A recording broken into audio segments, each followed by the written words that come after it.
श्री दुर्गाये नमः। श्री दुर्गा सप्तशती छठा अध्याय धूम्रलोचन वध। ध्यान।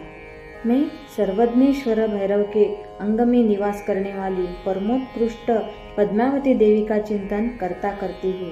वे नागराज के आसन पर बैठी है। नागों के फनों में सुशोभित होने वाली मणियों की विशाल माला में उनकी देहलता उद्भासित हो रही है। सूर्य के समान उनका तेज है। 3 नेत्र उनकी शोभा बढ़ा रहे हैं। वे हाथों में माला, कुंभ, कपाल और कमल लिए हुए हैं तथा उनके मस्तक में अर्धचंद्र का मुकुट सुशोभित है। ऋषि कहते हैं, देवी का यह कथन सुनकर दूत को बड़ा अमर्ष हुआ और उसने दैत्यराज के पास जाकर सब समाचार विस्तार पूर्वक कह सुनाया।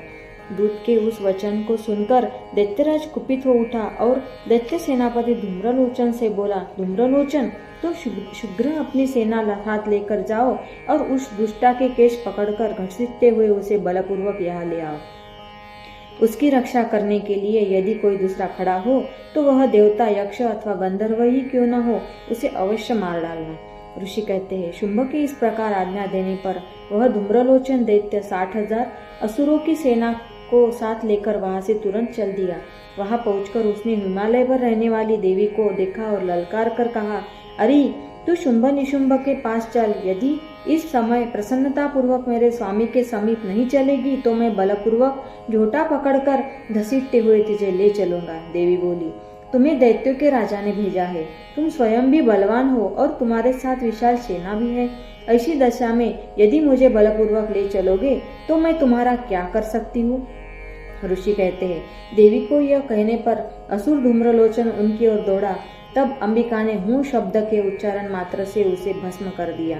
फिर तो क्रोध में भरी हुई दैत्यों की विशाल सेना और अंबिका ने एक दूसरे पर तीखे सहायकों, शक्तियों, सभा फरसों की वर्षा आरंभ की।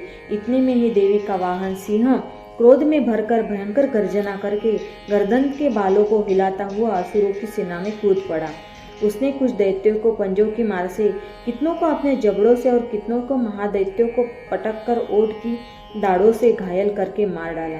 उस सिंह ने अपने नखों से कितनों के पेट फाड़ डाले और थप्पड़ मारकर कितनों के सिर धड़ से अलग कर दिए। कितनों की भुजाएं और मस्तक काट डाले और तथा अपनी गर्दन के बाल हिलाते हुए उनके दूसरे दैत्यों के पेट फाड़कर उनका रक्त चूस लिया। अत्यंत क्रोध में भरे हुए देवी के वाहन उस महाबली सिंह ने क्षण भर में ही असुरों की सारी सेना का संहार कर डाला। शुंभ ने जब सुना कि देवी ने धूम्रलोचन असुर को मार डाला तथा उसके सिंह ने सारी सेना का सफाया कर डाला, तब उस दैत्यराज को बड़ा क्रोध हुआ। उसका ओठ कांपने लगा। उसने चंड और मुंड नाम 2 महादैत्यों की आज्ञा दी, हे चंड और मुंड, तुम लोग बहुत बड़ी सेना लेकर वहां जाओ। उस देवी के झोंटे पकड़कर अथवा उसे बांधकर शीघ्र यहाँ ले आओ। यदि इस प्रकार उसको लाने से संदेह हो तो युद्ध में सब प्रकार के अस्त्र शस्त्रों तथा समस्त आसुरी सेना का प्रयोग करके उसकी हत्या कर डालना। उस दुष्टा की हत्या होने तथा सिंह के भी मारे जाने पर उस अंबिका को बांधकर साथ ले शीघ्र ही लौट आना। इस प्रकार श्री मार्कंडेय पुराण में सावर्णिक मनवंतर की कथा के अंतर्गत देवी महात्म्य धूम्रलोचन वध नाम का छठा अध्याय पूरा हुआ।